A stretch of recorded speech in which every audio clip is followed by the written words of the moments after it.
오늘 우리에게 주시는 하나님 말씀은 출애굽기 22장 16절에서 31절입니다. 사람이 약혼하지 아니한 처녀를 꾀어 동침하였으면 납폐금을 주고 아내로 삼을 것이요 만일 처녀의 아버지가 딸을 그에게 주기를 거절하면 그는 처녀에게 납폐금으로 돈을 낼지니라. 너는 무당을 살려두지 말라. 짐승과 행음하는 자는 반드시 죽일지니라. 여호와 외에 다른 신에게 제사를 드리는 자는 멸할지니라. 너는 이방 나그네를 압제하지 말며 그들을 학대하지 말라. 너희도 애굽 땅에서 나그네였음이라. 너는 과부나 고아를 해롭게 하지 말라. 내가 만일 그들을 해롭게 함으로 그들이 내게 부르짖으면 내가 반드시 그 부르짖음을 들으리라. 나의 노가 맹렬함으로 내가 칼로 너희를 죽이리니 너희 아내는 과부가 되고 너희 자녀는 고아가 되리라. 내가 만일 너와 함께한 내 백성 중에서 가난한 자에게 돈을 꾸어주면 너는 그에게 채권자같이 하지 말며 이자를 받지 말 것이며 네가 만일 이웃의 옷을 전당 잡거든 해가 지기 전에 그에게 돌려보내라. 그것이 유일한 옷이라. 그것이 그의 알몸을 가릴 옷인즉 그가 무엇을 입고 자겠느냐. 그가 내게 부르짖으면 내가 들으리니 나는 자비로운 자임이니라. 너는 재판장을 모독하지 말며 백성의 지도자를 저주하지 말지니라. 너는 내가 추수한 것과 내가 짜낸 집을 바치기를 더디하지 말지며 내 처음 난 아들들을 내게 줄지며 내 소와 양도 그와 같이 하되 이래 동안 어미와 함께 있게 하다가 여드레 만에 내게 줄지니라. 너희는 내게 거룩한 사람이 될지니 들에서 짐승에게 찢긴 동물의 고기를 먹지 말고 그것을 개에게 던질지니라.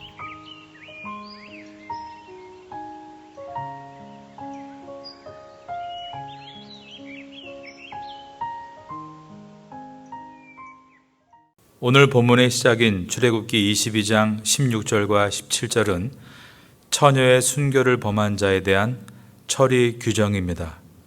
16절을 보겠습니다.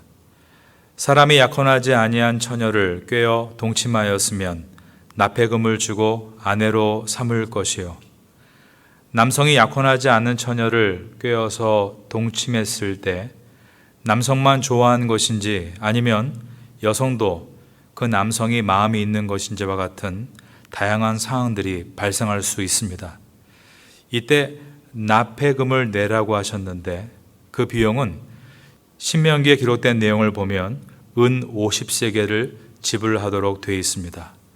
이것은 엄청난 비용으로서 남성의 일방적인 성폭력이나 그냥 하룻밤 풋사랑을 하겠다는 쌍방간의 생각을 막을 수 있도록 하신 것입니다. 17절입니다. 만일 처녀의 아버지가 딸을 그에게 주기를 거절하면 그는 처녀에게 납폐금으로 돈을 낼지니라. 이것은 처녀의 부모님이 결혼을 거절할 때 남성은 은 50세겔만 낼 뿐 결혼을 할 수 없다는 법입니다. 그러므로 먼저 가족 간에 충분한 상의를 해야 한다는 것을 말씀하고 있고 남녀 간의 만남에 신중함을 기하도록 하신 것입니다. 신명기서에 보면 결혼을 하면 평생 이혼할 수 없다고 되어 있습니다. 하나님께서는 이러한 다양한 법규들을 통해서 성적 순결이 지켜지고 가정이 지켜지게 하신 것입니다.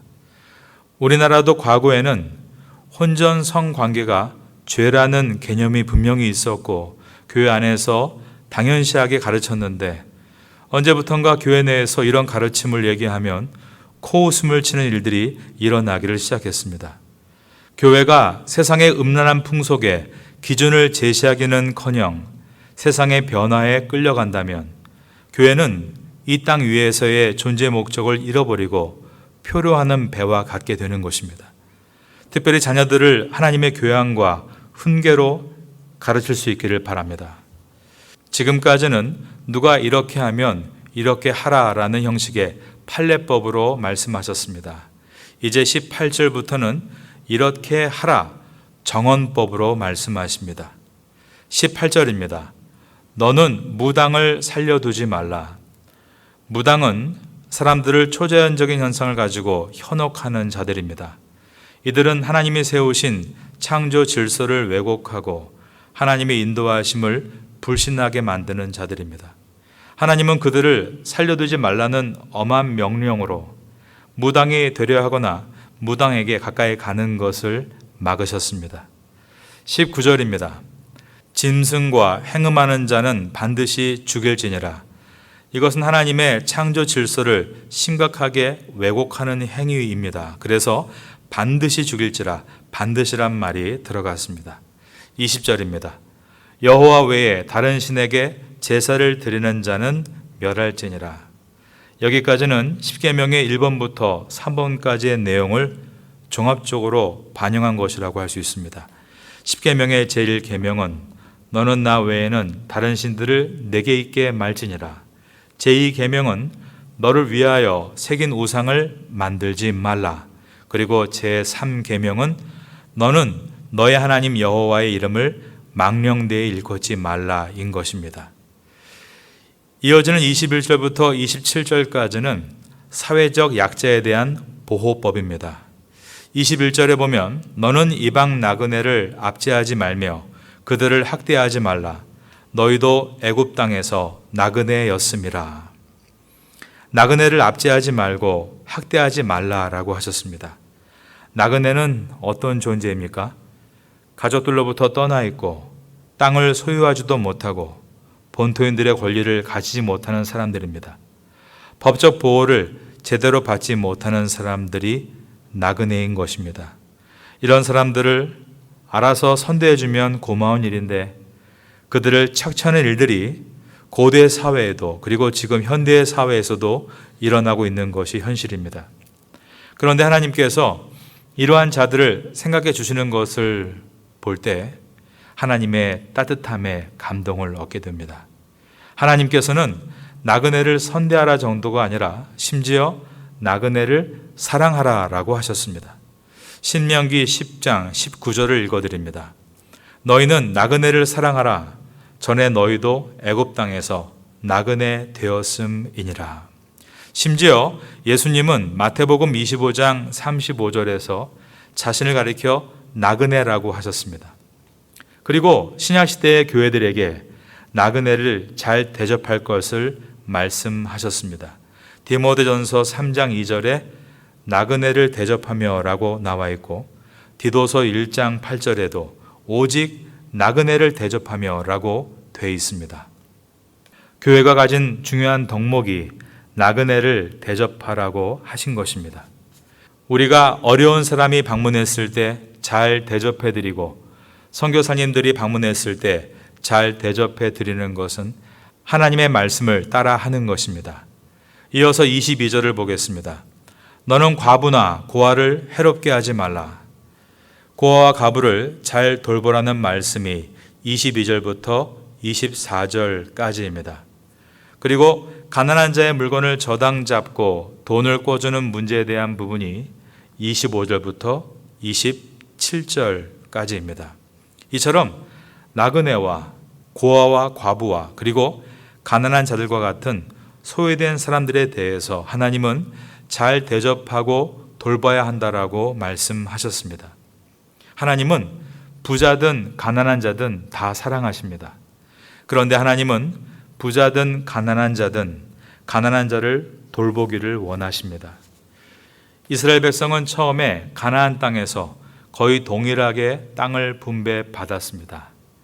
이스라엘 사람들이 살던 터를 와디라고 부르는데 수백 년 동안 한 장소에서 건물을 지었기 때문에 와디를 파면 팔수록 옛날 초기에 이스라엘의 삶을 엿볼 수가 있습니다. 그런데 주전 10세기까지 이스라엘에서 출토된 집들의 구조를 보면 거의 생활 수준이 비슷했다는 것입니다. 그런데 주전 8세기부터 즉 아모스가 활동하던 시기를 보면 북이스라엘의 집들이 빈부의 차가 확연히 드러나는 것을 볼 수 있습니다. 여러분, 북이스라엘과 남유다가 멸망한 이유가 무엇이었습니까? 그렇죠. 우상 숭배로 멸망당했습니다. 그런데 또 한 가지가 있는데 그것은 가난한 사람들을 착취해서 멸망당한 것입니다.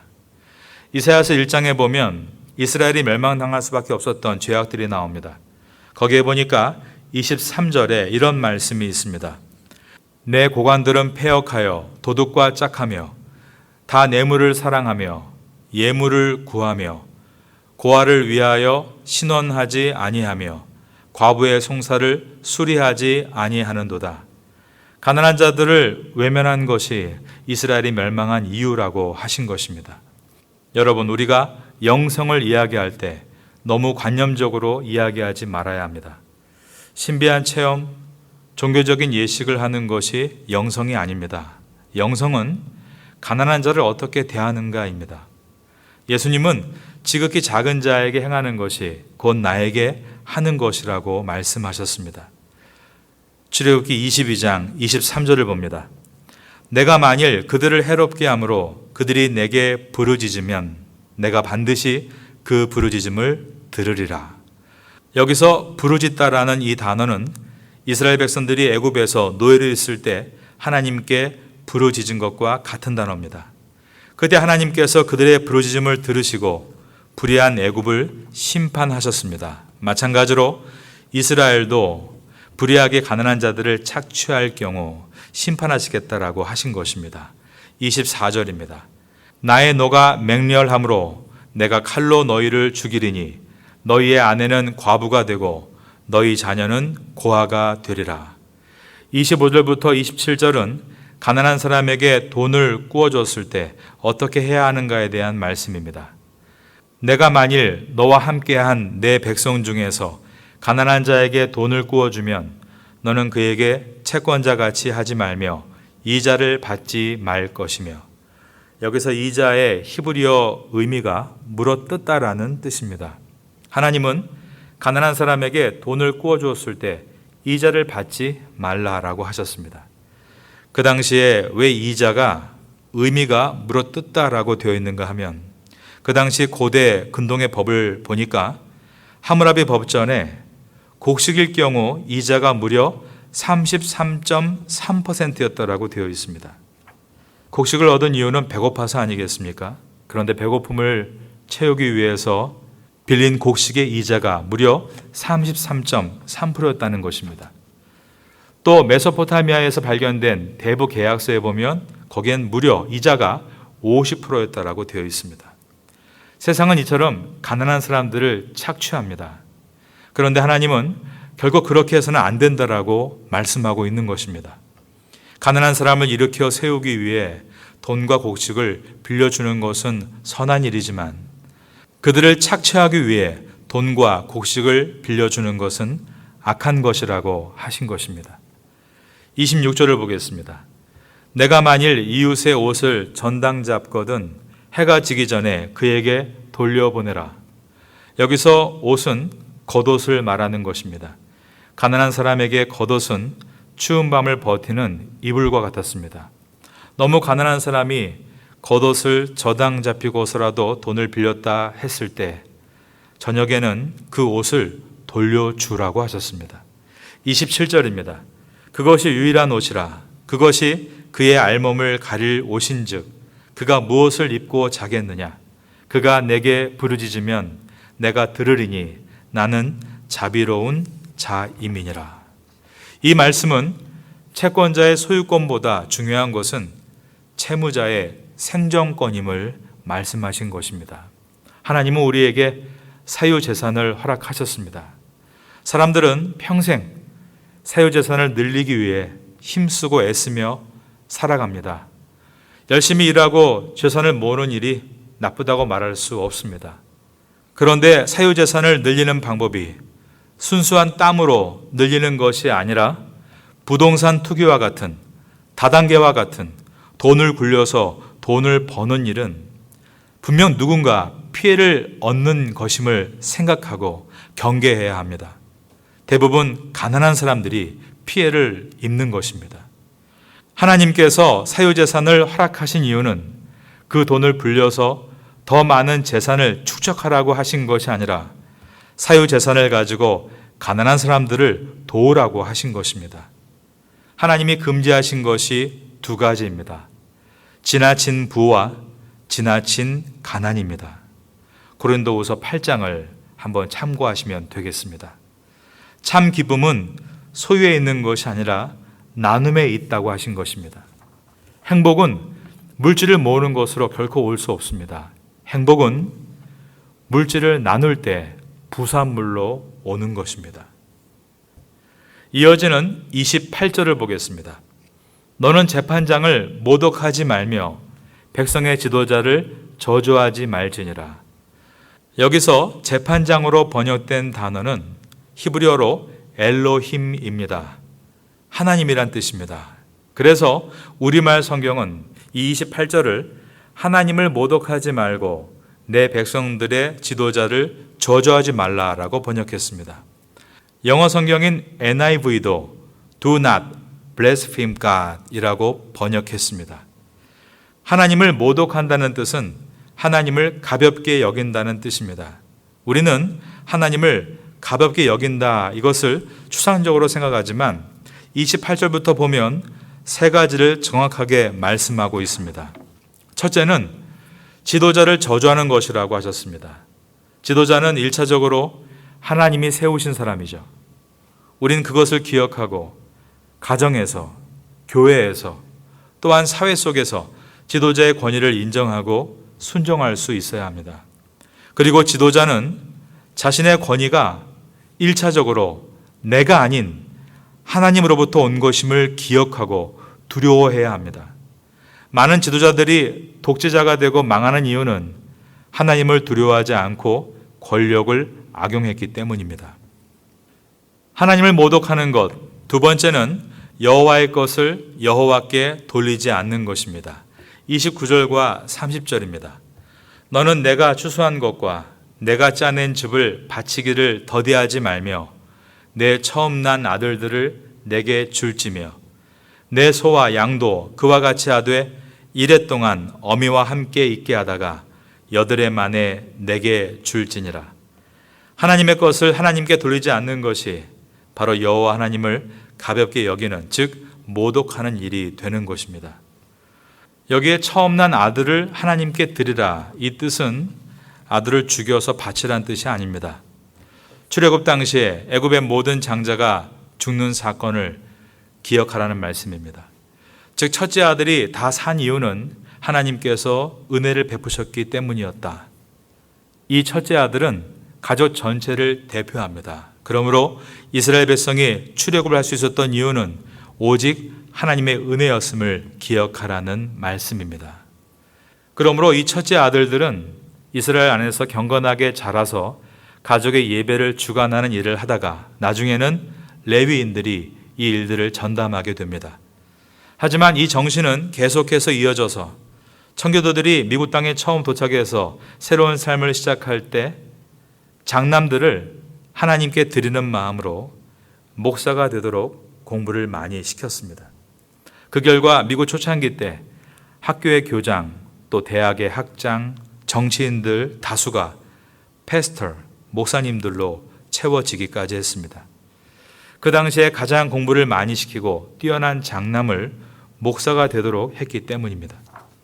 저도 장남인데 목사가 됐습니다. 사실 제 동생이 저보다 공부를 더 잘했습니다. 그리고 저희 부모님은 그 당시에 신앙이 없었기 때문에 제가 목사가 되기를 바라지도 않으셨습니다. 그러니 가장 똑똑하고 뛰어난 아들을 하나님께 드렸다라고 한다면 저는 해당이 되지 않을 것 같습니다. 하지만 저 개인적으로 항상 하나님 앞에 영광이 되기 위해 스스로 깨끗하고 온전한 목사가 되기 위해 부족하지만 노력하고 있습니다. 하나님께 마땅히 돌려드려야 될 물질이 있습니다. 그것은 11조입니다.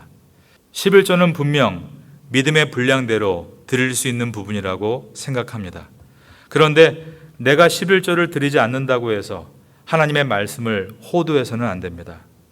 목사가 강단에서 11조에 대해서 가르치면 마치 하지 말아야 할 말을 한 것처럼 불쾌함을 나타내는 분들이 있습니다. 목사가 강단에서 가르치는 수많은 가르침 중에 11조도 당연히 포함되어야 하는 것입니다. 한 달 동안 나의 돈이 어떻게 쓰여지고 있는가, 물질을 어떻게 쓰는가가 영성과 연결되어 있는 것입니다. 물질이 나를 병들게 하고 방탕한 길로 이끌고 있다면 물질에 경건함이 세워지도록 해야 합니다. 물질이 경건할 때 즐거운 삶을 시작할 수 있습니다. 여러분 모두가 경건하고 즐거운 삶을 사시기를 축원합니다. 세 번째로 하나님을 모독하는 가볍게 여기는 행위는 음식에 대한 문제입니다. 31절입니다.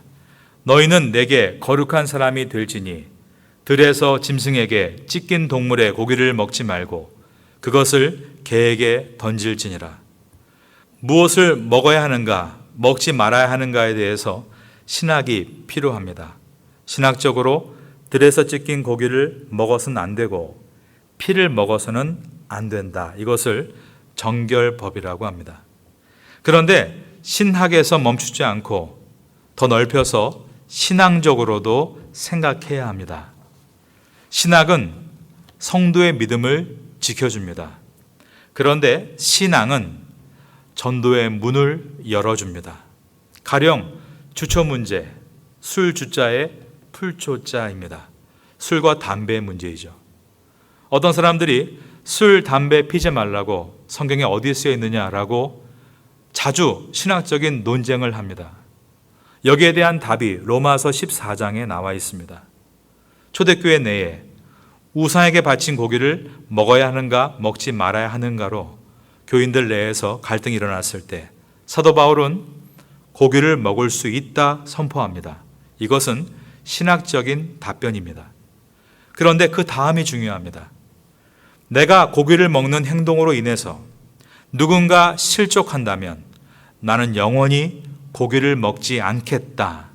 바로 이것이 신앙적인 답변인 것입니다. 술 먹는다고, 담배 핀다고 구원에서 끊어지는 것 아닙니다. 신학적으로 말하면 먹을 수 있다라고 할 수 있습니다. 그런데 하나님의 말씀은 이것입니다. 너희 지식이 그것을 먹어도 된다고 하지만 너의 형제가 그것 때문에 마음의 상처를 입고 시험에 들고 있는데 너는 그리스도께서 목숨을 포기하고 구원한 그 형제를 위해서 너의 자유를 조금 양보할 수는 없는 것이냐. 이것이 신앙적인 답변인 것입니다. 하나님을 경외하는 자리로 한 걸음 한 걸음 나아가시는 여러분 되시기를 마지막으로 예수님의 이름으로 축원합니다.